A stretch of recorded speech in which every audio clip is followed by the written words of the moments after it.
Ladies and gentlemen, please join me in welcoming our guest speaker, Dr.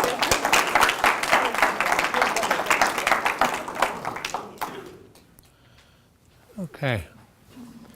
So I know what I'm going to say because I wrote the lecture. Okay. So if you don't ask questions, I will not learn anything new by coming here, and I'd like to actually hear back from you. I don't mind stopping at any point during the lecture if something catches your fancy or your interest, or you have additional questions. So don't let me just go through this because I've gone through this more than once. So we're going to start off. To begin with, I have to tell you that I'm involved with the company that makes the device, and because of that, what I say may not be truthful. You have to always say, well, the purpose of conflict of interest statement is to say, gee, this guy has an interest in this, so we're going to take everything he says with a grain of salt. Probably the most famous inventor of medical devices ever in the United States is a guy named Dr. Tom Fogarty, who invented the Fogarty catheter and many, many other things. His expression was, no conflict, no interest. So that's the other side of the coin. I'm going to talk about counterstimulation, how the notion got assembled to deal with restless leg syndrome.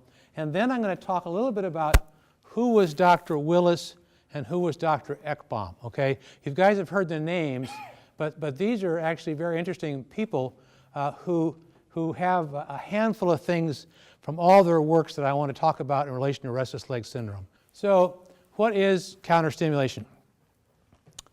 That is counterstimulation.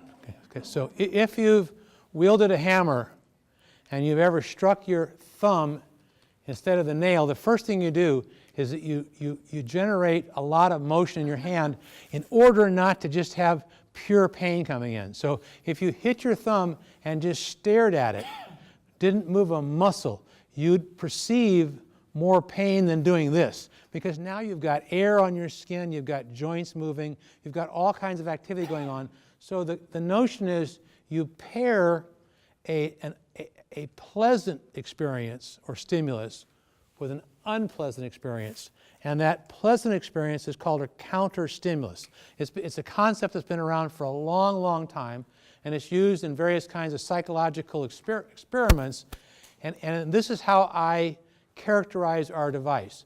One can characterize it other ways, and there's other theoretical frameworks to put this into, but I put it into this. It's simply when an RLS attack occurs. And I call these attacks because for most people, they're not present all the time. They're present at specific